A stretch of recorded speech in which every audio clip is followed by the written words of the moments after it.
Hey guys, welcome back. In this video I show you best settings for HyperX Cloud 3 Wireless.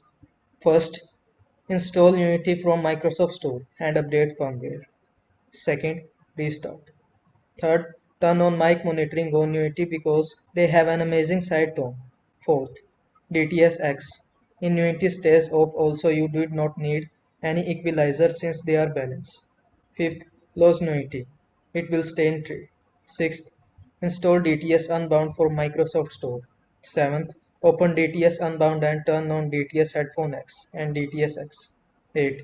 Go to settings, then go to sound and open the headphone settings as seen in the picture. Ninth, set audio enhancement to off and set spatial sound to DTS headphone X. 10. Restart and enjoy. You should also change the microphone from 16K to 32K SZ. This will drastically improve the quality. These are the best settings. I hope this video was helpful to you. Make sure to like this video and subscribe to my channel for more this type of content. Thanks for watching.